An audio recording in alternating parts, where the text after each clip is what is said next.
오늘 이 아모스서는 주전 8세기에 아모스가 기록한 책입니다. 아모스는 저 드고아의 목자였습니다.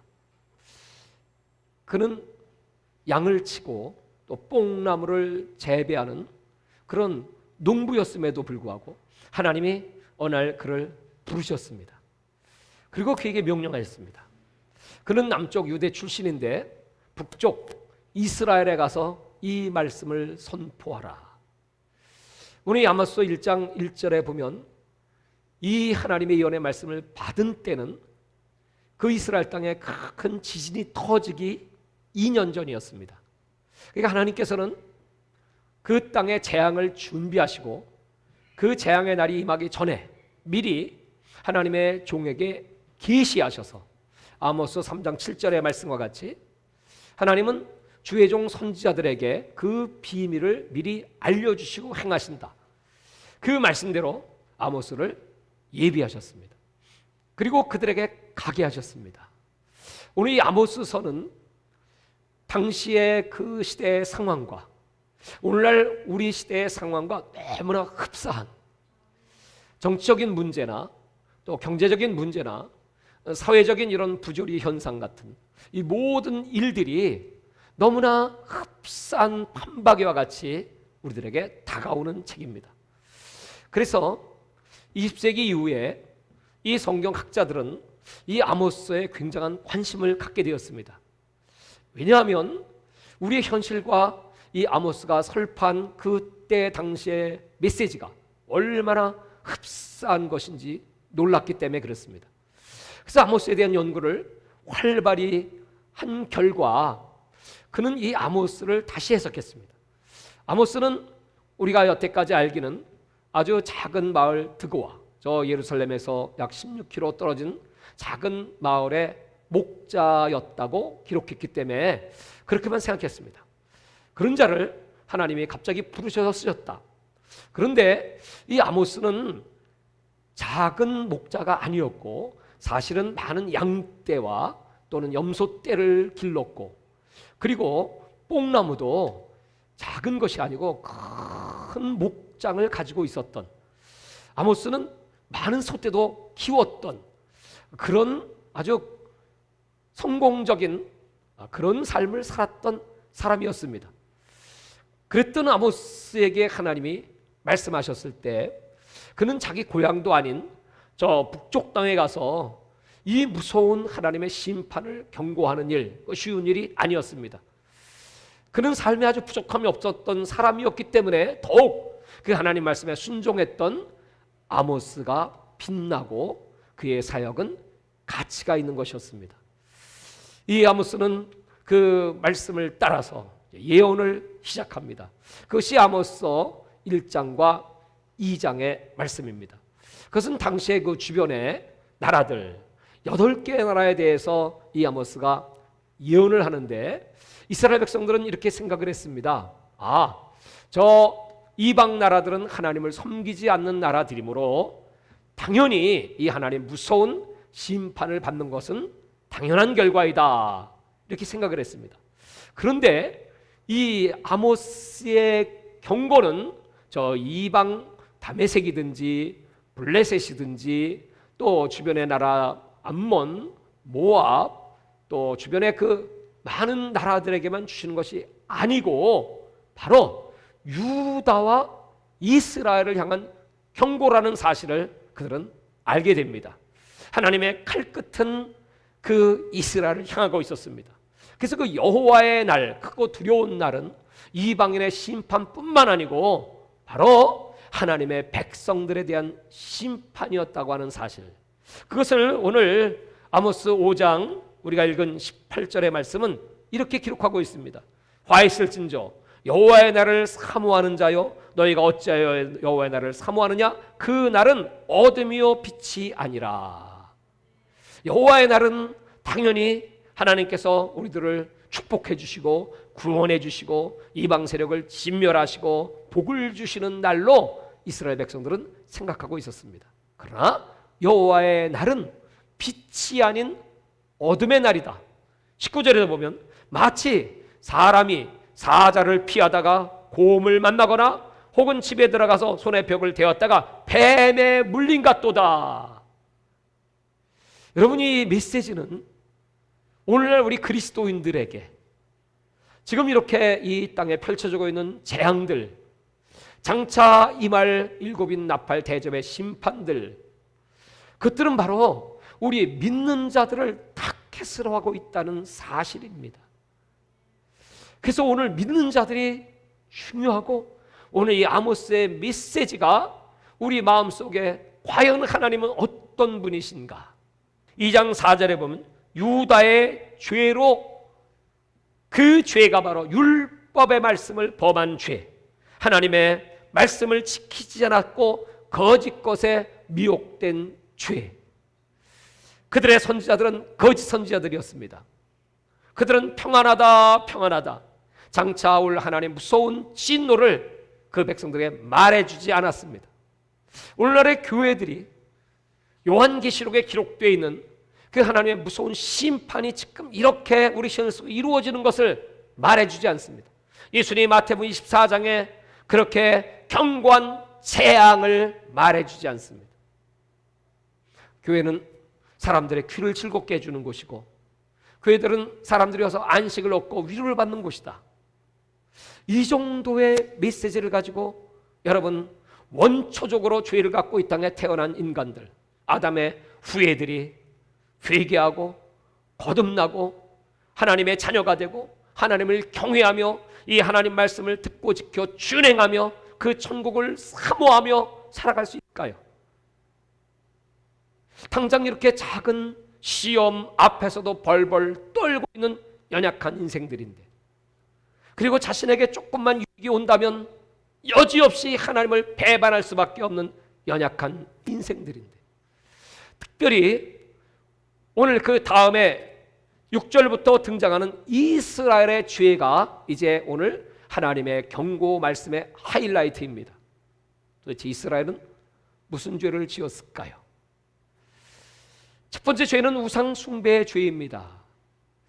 이스라엘 백성들은 광야에서 있을 때 정말 얼마나 하나님을 사랑했고, 그들에게 있어서 하나님의 존재는 분명 그 자체였습니다. 그 낮에 뜨거운 열사를 구름 기둥으로 가리워 주셨고, 그 혹풍한설에 그 무서운 한밤을 하나님은 불기둥으로 지켜주셨습니다. 새벽마다 하나님께서는 만나로 그들의 양식을 공급해 주셨고, 목이 마를 때는 반석에 물을 내서 그들에게 물을 주셨습니다. 하나님은 구름 기둥과 불 기둥으로, 또 고기를 먹고 싶다 할 땐 미추라기 떼로, 그리고 그 성막을 주셔서 거기에 하나님의 영광의 구름 기둥이 떠 있고, 이스라엘 백성들은 그 모세가 전해준 율법의 말씀을 들으며 하나님 의지하는 법을 배웠고 하나님을 경외하는 법을 배웠습니다. 그 많은 기적들은 그들이 장차 들어갈 가나안 땅이 어떤 곳인지 여호수아는 그들에게 이렇게 경고합니다. 그곳에는 많은 신들이 있다. 가나안에 잡신들이 많다. 너희들은 절대로 그 가나안 신들을 쫓지 마라. 나와 내 집은 오직 여호와 하나님만을 섬기기로 결단하노라. 그러면서 그 백성들에게 다짐하고 다짐을 받았습니다. 이스라엘 백성들은 그 여호와의 말에 순종하며 절대 복종, 우리는 여호와 하나님만을 섬기겠노라고 그들은 결단하고 가나안 땅에 들어갔습니다. 근데 들어가 보니까 놀라운 광경이 펼쳐지고 있었습니다. 그러니 여태까지 광야에서 느껴보지 못했던 그 가나안 백성들의 호화스러운 삶, 그들은 음식이 풍성했고 또 그들은 많은 자녀들을 낳았으며 또 그 여인들은 아주 아름답게 단장을 하고 있었으며 그들은 풍요로운 삶을 누리고 있었습니다. 그렇게 살 수 있었던 것은 바로 그들은 농사를 지었는데 그 농사 때마다 비가 오고 풍년이 오고 그들은 풍요한 삶을 살고 있는 것을 보면서 이스라엘 백성들도 역시 이제 먹고 살기 위해서는 농사를 지어야 합니다. 그런데 저들에게 농사를 배우고 그 땅의 농사를 지으면서 여태까지 우리를 인도해 주셨던 그 하나님보다, 아니 저들을 저렇게 축복하는 바알은 도대체 누구란 말이냐, 아세라는 도대체 누구란 말이냐, 그 가나안의 신들이 저들에게 이렇게 복을 주고 있다면 우리도 그 바알을 따라가야 되지 않을까? 물론 하나님을 버리진 않습니다. 그 여호와의 신앙을 뒤로하고 그 우상만을 섬기는 것은 아닙니다. 우리가 하나님을 섬기겠지만 동시에 저 바알도 아세라도 함께 섬기면 더 좋지 않겠습니까? 바로 그들의 우상 숭배는 혼합 종교였습니다. 여러분, 혼합 종교요? 에이, 설마 그럴 리가 있겠어? 하나님만을 섬기겠노라고 그렇게 다짐했던 사람들이, 그런데 그들 앞에 다가온 그 바알과 아세라의 신은요, 너무 매력적이었고요, 그 이방인들의 삶을 보면서 너무 그들이 부러웠고요, 우리도 여기서 생명을 누리고 이 땅에 살아남으려면 저 신을 섬길 수밖에 없다. 그래서 그들은 여호와 신앙과 바알 신앙을 혼합하기 시작했습니다. 후대 고고학자들은 당시 그 팔레스틴 지방에 이런 유물들을 발굴하게 됩니다. 그것은 그들이 쓴 이런 비문이었는데 거기에는 이렇게 기록되어 있습니다. 여호와 하나님의 아내 아세라여, 우리에게 복을 주옵소서. 이런 기도문입니다. 여호와 하나님과 그 아세라를 결혼을 시켰고, 그래서 바알처럼 하나님이 우리에게 복을 주십시오. 우리도 저들처럼 생육하고 번성하게 해주십시오. 우리 농사가 잘 되게 해주십시오. 팔레스틴 지방의 기후는 5월부터 9월까지는 건기였다고 했죠. 10월, 11월 달에 비가 와야 그걸 이른비라고 했고, 그리고 농사를 시작할 수 있었습니다. 그리고 그 다음에 3, 4월에 늦은 비, 그 봄에 늦은 비가 와야 풍년이 온다고 생각을 했습니다. 그래서 그 비를 주는 신, 폭풍을 주는 신, 그리고 다산의 신, 그 바알을 그들은 섬기기 시작했습니다. 이것이 이스라엘의 모습입니다. 여러분, 이 당시 아모스가 활동할 때 남쪽 유대는 그 유명한 우시야 왕입니다. 우시야 아시죠? 52년 동안이나 그 왕권을 누리면서 그때 그 유대는 번성하고 군사력은 막강했고 이웃나라들이 조공을 바칠 정도의 그런 풍요로운 시대가 우시야 시대입니다. 그리고 그 북쪽에 그 여로보암 2세 시대는 그 2세가 얼마나 정치를 잘했는지 경제력이 발전되고, 그때 당시에 그 영토가 북쪽은 하맛 어귀이고 남쪽은 아라바 사해까지였습니다. 그러니까 광활한 영토, 그럴 수밖에 없었던 이유가 뭐냐면 남쪽의 이집트와 저 북쪽의 아수르라고 나라가 아직까지 정비가 되지 않았습니다. 그 안엔 내란도 있었고, 그래서 그들은 외침을 할 여력이 없었기에 당시에 북이스라엘과 남유다는 경제적으로 풍성했고 또 주변 국가들과, 지중해 연안 국가들과 무역을 하면서 엄청난 돈이 쏟아져 들어오기 시작했습니다. 그래서 그들은 그 돈을 가지고 화려한 궁전을 지었습니다. 여름 궁전, 겨울 궁전 뿐만 아니고 저 사마리아에는 저 아프리카에서 상아를 수입을 해다가 집을 지었습니다. 후일의 유적지에서는 그들이 그 상아로 지은 집들의 상아들이 발견되기도 했습니다. 그렇게 호화로운 삶.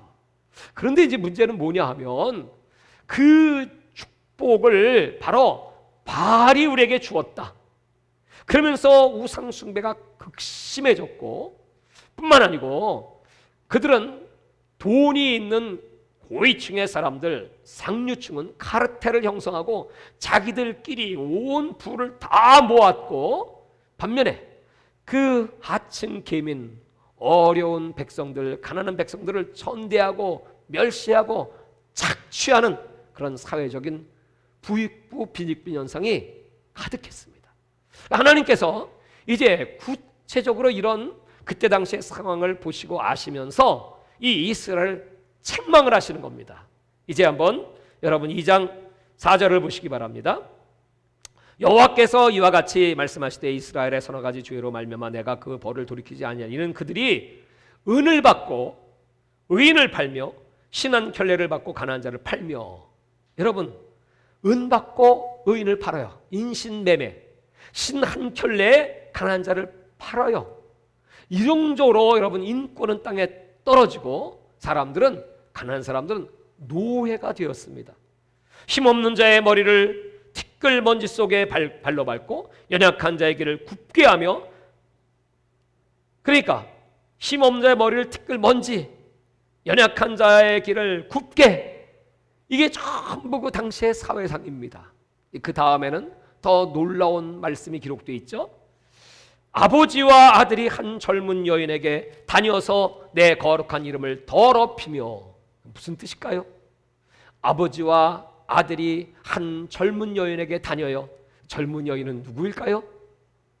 첫 번째, 당시의 어떤 매춘부, 그 매춘부 한 여자에게 아버지가 갔다 오고 아들이 갔다 오고. 두 번째, 어떤 첩을 두었을까요? 한 젊은 첩을 두고 아버지도 그 첩에게 다녀오고 아들도 다녀오고. 여러분, 세상에 이런 법이 어디 있어요? 이 정도로 성적으로 문란했고 타락했던 시대, 거기서 끝나지 않습니다. 8절 보십시오. 모든 제단 옆에서 전당 잡은 옷 위에 누우며 그들의 신전에서 벌금으로 얻은 포도주를 마심이니라. 여러분, 전당 잡은 물건, 누가 전당을 잡힐까요? 지금도 마찬가지, 지금도 전당포 있는지 잘 모르겠네요. 있겠죠. 그 전당포에다가 가난한 사람들이 옷을 맡겨요. 가진 게 없으니까. 그 옷은 전 재산입니다. 그래서 하나님께서는 출애굽기 22장에 율법에 이렇게 말씀했어요. 혹시 가난한 자가 전당물로 옷을 맡기면 저녁 때가 되면 그걸 돌려주어라. 왜냐하면 그 팔레스틴 저녁은 아주 밤은 춥습니다. 그 알몸으로 어떻게 잠을 자겠느냐? 그 옷은 평소에는 옷이지만 밤에는 이불이기도 합니다. 그래서 율법에 의해서 저녁 때가 되면 자, 도로 가져가세요. 그러면 그 옷을 다시 입고 잠을 자고 그 다음날 아침이 되면 다시 옷을 전당포에 맡깁니다. 돈을 갚을 때까지. 근데 이 시대에는 어떻게 된 건지 그 옷을 돌려주는 것이 아니고 아예 깔고 자. 그럼 여러분, 이 전당물로 맡긴 사람들은 그 주위에 오들오들 떨면서 잠을 자지 않겠습니까? 이러한 시대상. 그러니까 사람들은 아주 잔인했고요. 돈 뺏기 몰라요. 돈이 우상입니다. 만몬이 신입니다. 여러분, 이런 시대상을 얘기하면 지금 우리 그리스도는 이렇게 말할 거야. 아이, 설마 그럴까요? 아이, 사람이 그럴 수가 없죠. 그러나 여러분, 당시의 그 시대상은 바로 오늘 우리의 모습이기도 합니다. 오늘 이런 그 아모스의 여러 가지 죄악들의 지적, 당시에 신문이 있다면 하나님의 일보에 나오는 기사거리들이죠. 예수님은 말씀하시기를 마태복음 6장 24절에 그러므로 하나님과 돈, 만몬을 겸하여 섬길 수 없다. 그 말씀은 지금도 돈이 교회 안에 들어와서 하나님의 자리에, 여러분, 가장 무서운 우상이 무엇일까요? 자크 엘률이라고 하는 신학자, 철학자가 이런 얘기를 합니다. 하나님과 유일하게 경쟁하는 우상은 돈 하나밖에 없다. 하나님과 경쟁하는 우상, 돈. 어떤 분은 이렇게 말씀했습니다. 오늘날 가장 영향력 있는 종교는 행복교다, 이렇게 말했어요. 오늘날 가장 영향력 있는 종교, 행복교. 오늘 여러분, 많은 교회들이 무엇 때문에 사람들이 모여서 예배드립니까? 무엇 때문에 설교하고 무엇 때문에 하나님 믿나요? 행복을 위하여. 여러분, 이 얼마나 무서운 얘기입니까? 행복을 위하여. 행복을 위하여 성부 하나님이 필요하고 성자 예수님도 필요하고 성령 하나님도 필요합니다. 행복을 위하여 하늘의 은사도 필요하고 능력도 필요합니다. 행복을 위하여 나는 기도합니다. 행복을 위하여 예배드립니다. 행복을 위하여 물질을 드립니다. 왜? 11조를 띄어 먹으면 저주를 받는다고 하니까, 쌓을 것이 없도록 복을 준다고 하니까 그 물질의 행복을 위하여 나는 헌금을 합니다. 종교다원주의라는 것이 있어요. 종교다원주의는 어느 길로 가든지 그 목적지 정상에만 도달하면 된다. 저 남산에 올라가는 길은 남대문에서 올라갈 수도 있고 이태원에서 올라갈 수도 있고 또 저쪽 뒤편 보광동 쪽에서 올라갈 수 있고 목적지에만 도달하면 된다. 당시에 이 이스라엘 백성들의 목적지는 돈, 성공, 행복이었습니다. 오늘날 많은 교회들의 예배와 그리고 신앙생활의 목적은 자기 자신의 평안, 안전, 건강, 행복, 축복, 성공, 번세, 능력. 여러분, 이것이 당시의 시대와 오늘의 시대와 다를 바가 없다는 것입니다. 여러분, 코로나는 왜 지금 이럴 때 이렇게, 물론 사탄이 갖다 뿌렸지만 왜 하나님은 그걸 허용하셨을까요? 오늘날 우리 성도들의 신앙의 가장 궁극적인 목적이 무엇입니까? 종교다원주의, 뭐 예수를 믿던 부처를 믿던 유대교를 믿던 이슬람의 마호메트를 믿던 하나님 나라 천국만 가면 돼. 거기 하나님이 계시고 누구든지 어떤 길로 오든지 하나님은 다 받아주셔. 오늘날 여러분, 소위 WCC라고 하는 그 세계 기독교 연합이 또 많은 교회들이 추구하는 목적, 천국만 가면 돼. 그러나 정말 그 길들이 천국 가는 길일까요? 하나님은 예수 그리스도 외에 다른 어떤 구원받을 만한 이름을 준 적이 없다. 그리고 예수 그리스도가 마지막 추구하는 천국, 그 천국은 하나님만을 아버지로, 하나님만을 나의 구원자로, 하나님만이 나의 산성, 나의 피난처, 나의 생명, 나의 주님이신 것을 고백하는 자들에게 우리의 신앙의 목표는 하나님이십니다. 우리의 신앙은 그 예수님만을 사랑하고 예수님만을 경외하는 것입니다. 예수님이 가신 길을 가는 겁니다. 예수님이 하신 일을 하시는 겁니다. 그 예수님과 하나 되는 것입니다. 우리의 목적은 오직 예수 그리스도 하나님 아버지밖에 없습니다. 이런 신앙의 도가 다 무너지고 깨어지는 시대, 이것이 아모스 시대입니다. 좀 더 볼까요? 여러분, 그러니까 이렇게 돈이면 제일이고요, 그리고 음란하기 이를 데 없고요, 도덕, 윤리 다 땅에 떨어지고요, 그것뿐만 아니고요, 15절에 보시면 3장 15절 보시면 겨울궁과 여름궁을 치리니 상하궁들이 파괴되며 큰 궁들이 무너지리라. 여호와의 말씀이라.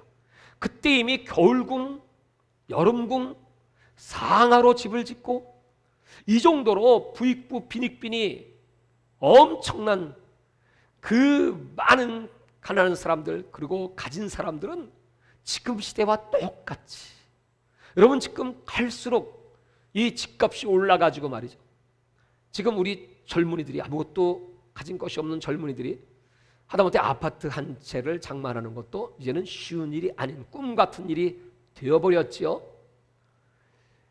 지금 여러분, 전 세계적으로 이런 대부호 또는 재벌 또는 기업가, 이런 사람들이 가지고 있는 돈이 전 세계 모든 통화량의 약 90% 가까이 된다고 하는 것입니다.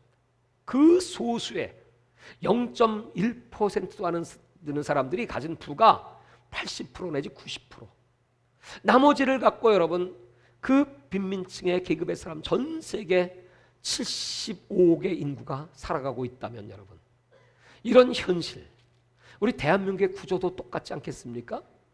이런 현실을 지금 아주 무섭게 질타하고 지적하고 경고하는 것입니다. 하나님은 원래 이스라엘 백성들에게 이런 명령을 주셨어요. 그 명령은 뭐냐 하면 빈부는 꼭 섞여 살고 있다.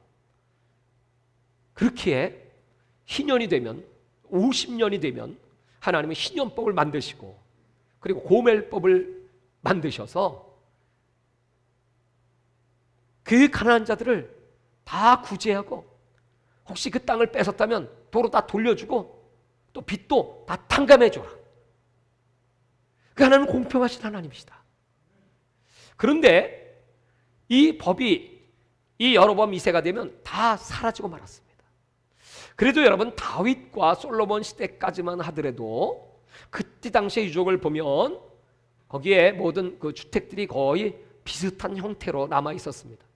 근데 이 여로보암 2세 시대 정도 가면 이제 이런 상하궁, 겨울궁, 여름궁 이런 것들이 막 생겨지기 시작하면서요, 정말 이 사회 부조리가 대단했습니다.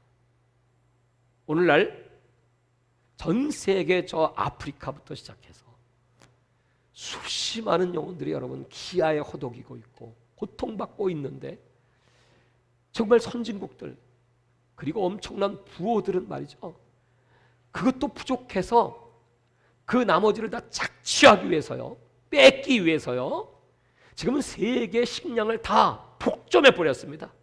이 글로벌리스트들이 전 세계 기업, 제약, 의학, 식량, 모든 이 언론 모든 걸 다 장악하고 거기다 정치, 권력을 다 잡았습니다.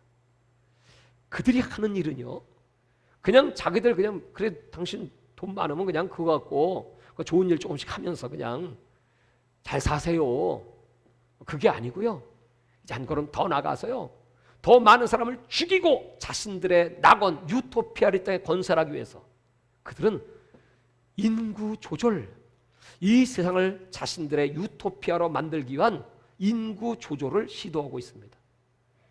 그래서 모든 곡식을 독점하고 그것을 GMO 변종식품 유전자를 만들어서 그걸 세상에 퍼뜨리고 사람들에게 여러분 점점 건강을 잃게 하고, 뿐만 아니고 기아를 조장해서 곡식을 쌓아두고 풀지 않고 거기다 이런 전염병들을 막 퍼뜨려서 사람들을 죽이는 일을 도모하고 있습니다.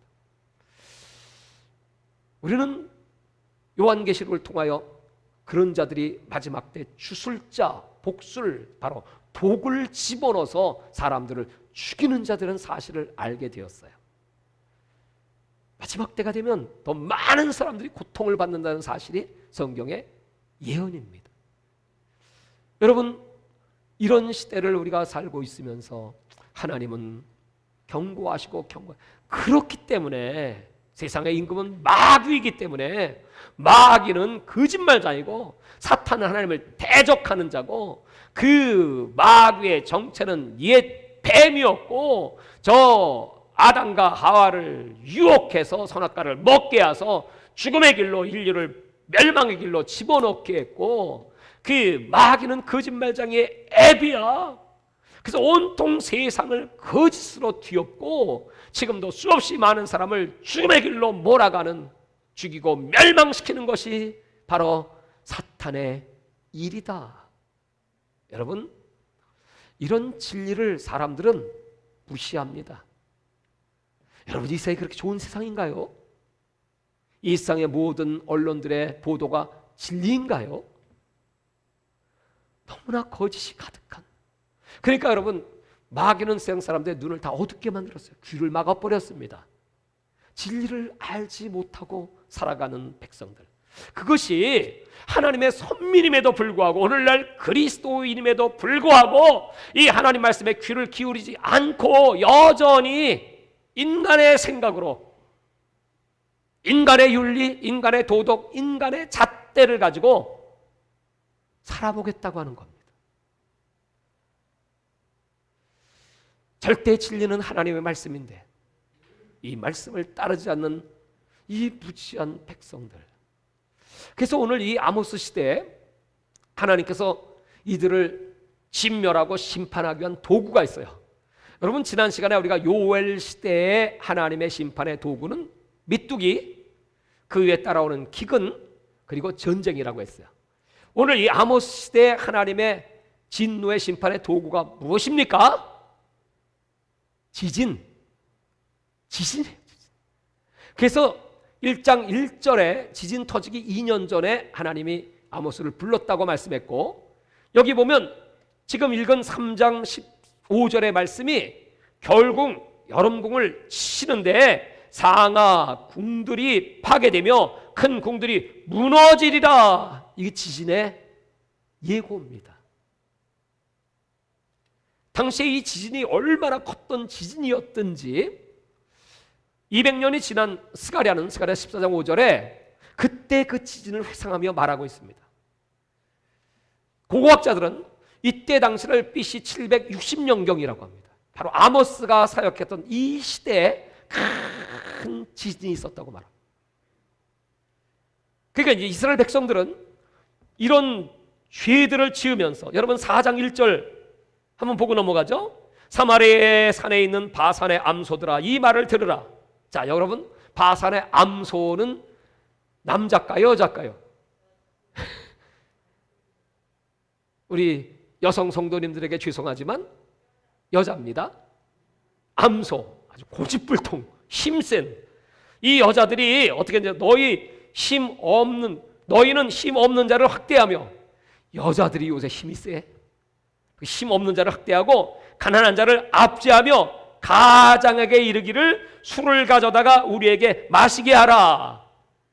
이 여자들이요, 남편에게 여보 술 사와, 술 시중 좀 들어, 술 좀 따로. 그 남편들이 술 따로 그 술 마셔. 그 술을 얼마나 잘 마시는지 술에 취해가지고 말이죠. 여러분 요새 이 앞에 지나가다 뭐 금요일 저녁이든지 저녁마다 이렇게 보면 말이죠, 술집마다 그 여자들끼리 앉아서 담배 피면서 소주도 맥주도 막 왕창 갖다 놓고 마시대. 그런 시대예요.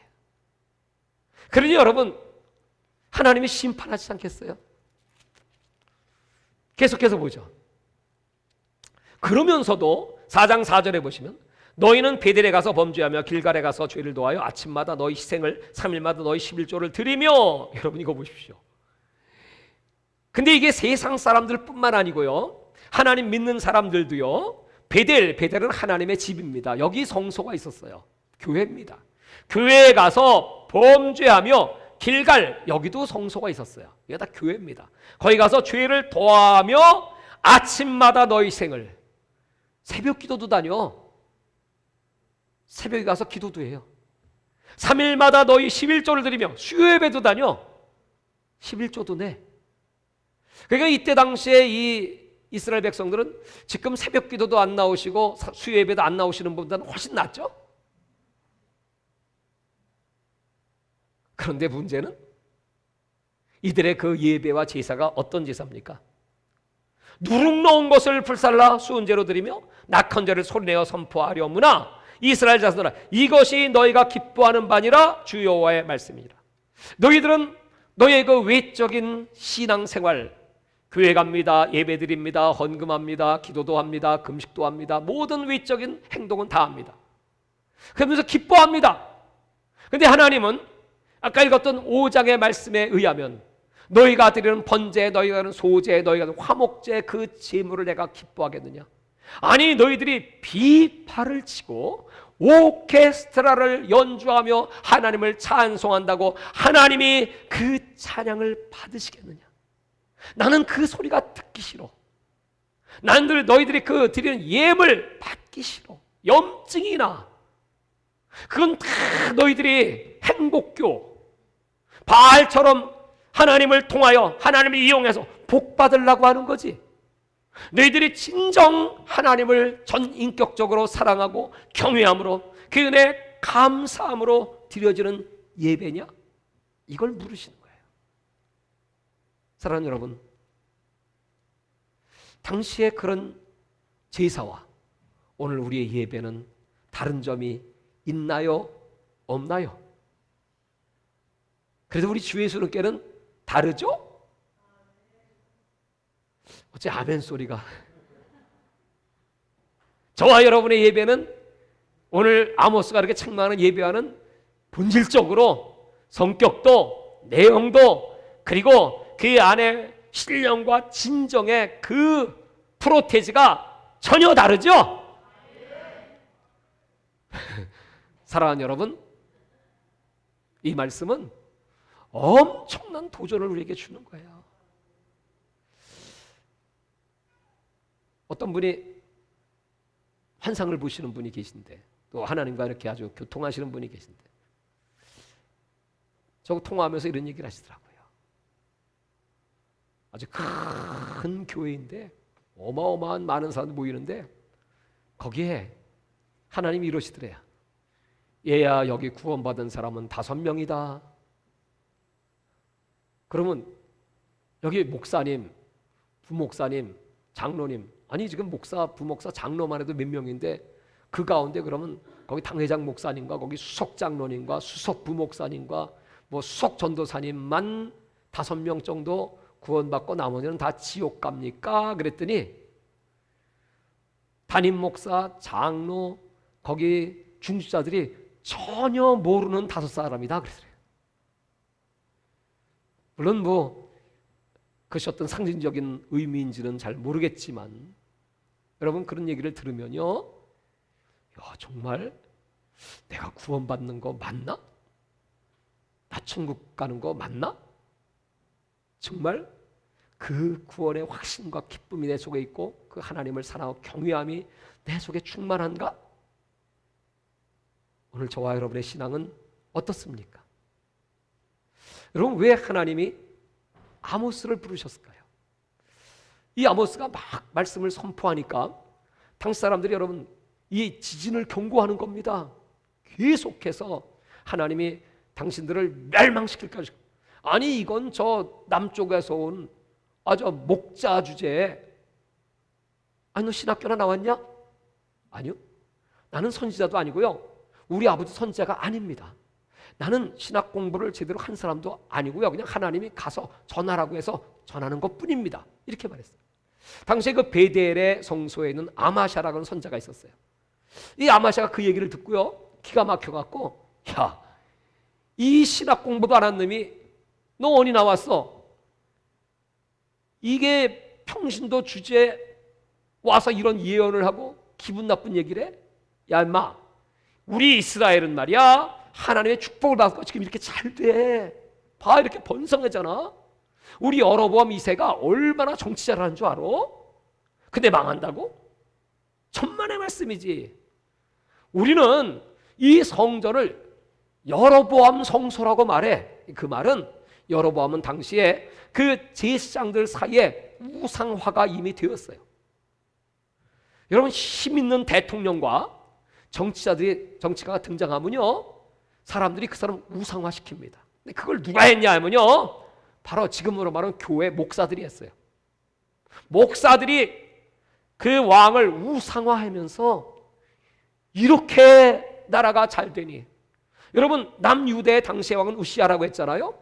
그 52년 동안 얼마나 정치를 잘했는지, 뭐 국경이 넓어지고 농사가 잘 되고 또 군사력이 강화되고 변방 족속들은 조공까지 가지고 왔어요.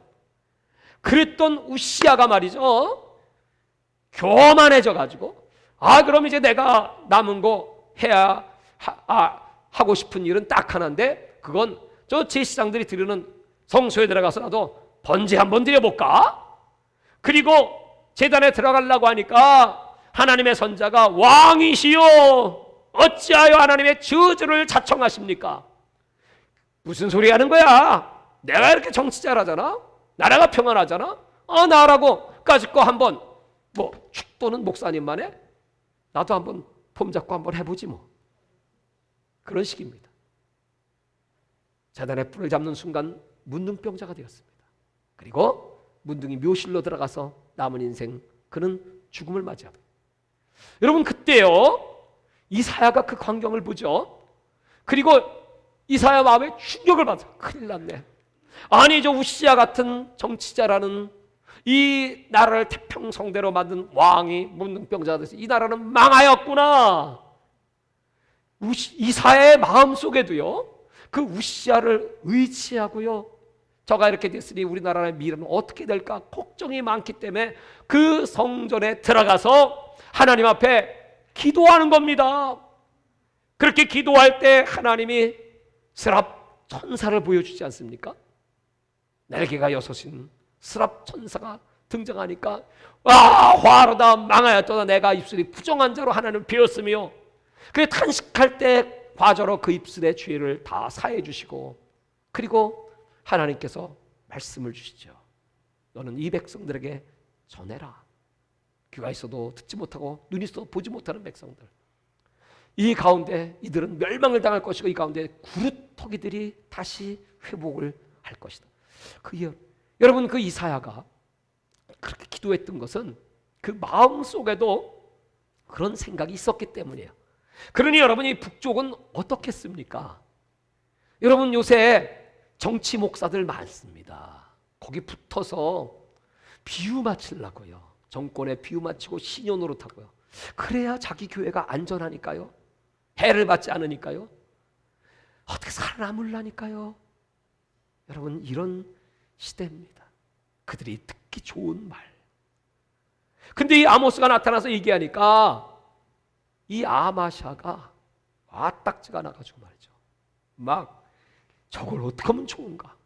전설에 의하면 이 아모스는 그 아마샤의 아들에 의해서 몽둥이로 맞아서 죽습니다. 순교합니다. 유대 전승입니다.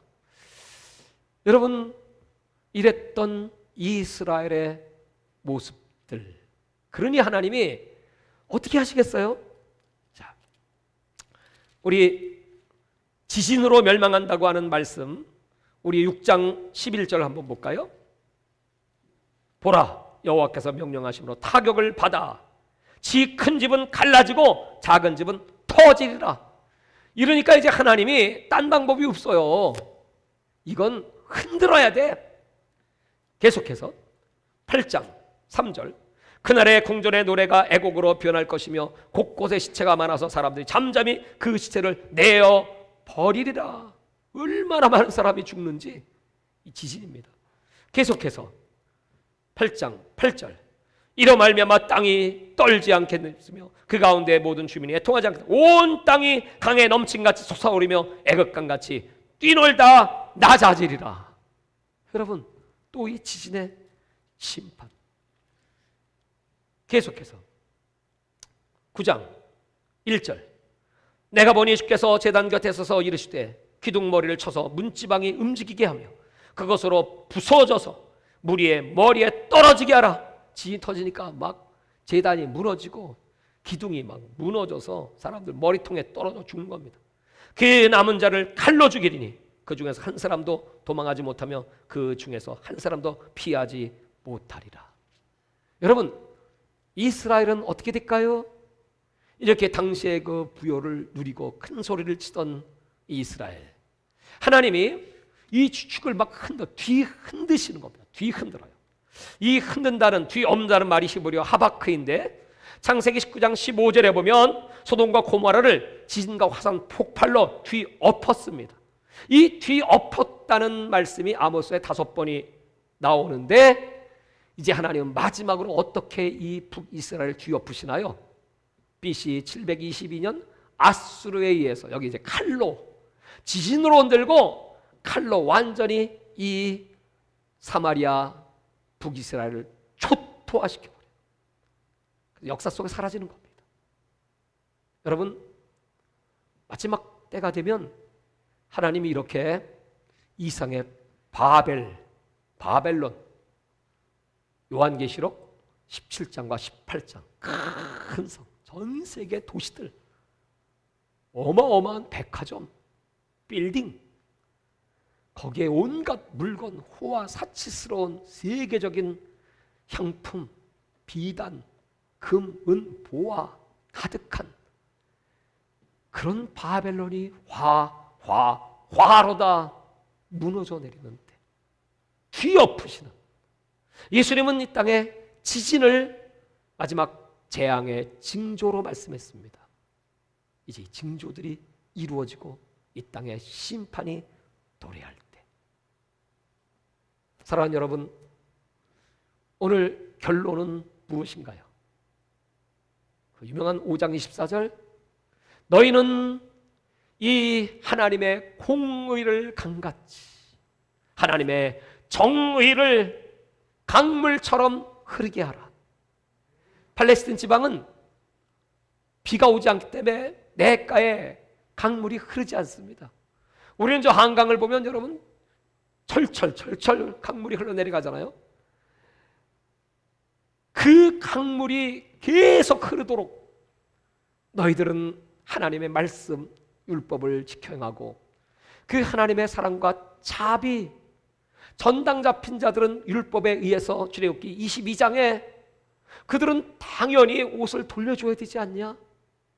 그리고 저 가난한 자들, 압제당한 자들 불쌍히고 도와줘야 되지 않냐?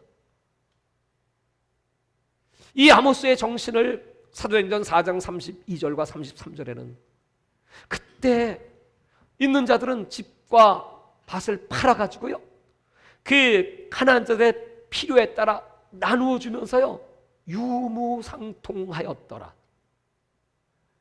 그것이 이 아모스의 정신입니다.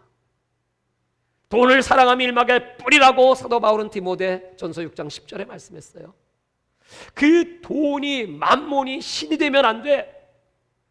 그러니까 우리가 나누고 돕고 그들을 품고 그 하나님의 사랑을 실천하는 삶, 그 삶이야말로 가장 하나님이 기뻐하시는 삶이다. 마지막 때 하나님의 심판을 받을 수밖에 없는 이 세상, 여러분, 오늘 하나님께서 다시 한번 우리 교회만큼이라도 하나님이 기뻐하시는 영혼 구원에, 우리 인도에 고아들이 있습니다. 그 고아들이 우리가 보내주지 않으면 먹을 수가 없습니다. 그럼 매달 여러분이 내주시는 헌금으로 우리 고아들을 먹입니다. 독일은 부유한 나라지만 거기 우리 독일 교회 성도들은 전부 난민들입니다. 시리아 난민, 아프리카 난민. 그래서 헌금이 거의 없어요. 그 우리 교회가 보내주지 않으면 우리 선교사가 굶어요. 지금 선교지에 양떼들 어렵고 힘든 교회들 끊임없이 돕고, 어려운 분들, 여러분, 이게 우리 교회의 할 일입니다. 북한은 말할 것도 없습니다. 그래서 이제 하나님이 문을 열어준다면 저 북한에도 우리가 가서 저 영혼들을 살려야 합니다. 말씀으로 살리고 또 물질로도 살리고, 중국도 인도도 모슬렘권 전역 전 세계 하나님은 그 일을 하라고 우리 대한민국을 이렇게 축복하셨습니다.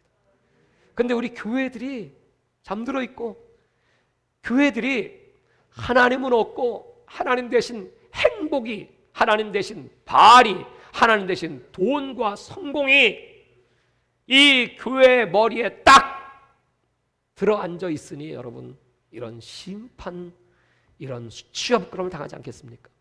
오늘 우리 하나님께서 우리에게 주시는 메시지를 여러분 생각하시고 우리 하나님 앞에 기도할 때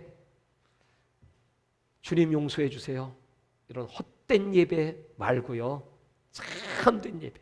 지난 유엘은 참된 회개를 촉구했고 오늘 아모스는 참된 예배를 촉구합니다. 하나님 아버지, 오늘 이 약속의 말씀들을 다시 듣게 하심을 감사합니다. 마지막 때를 진단하고 처방하게 하심을 감사합니다. 교회가 교회답지 못하고 예배가 예배답지 못하여 이렇게 이 땅에 수치와 부끄러움과 고통이 따라옵니다. 다시 한번 우리 신앙을 새롭게 하여 주옵소서.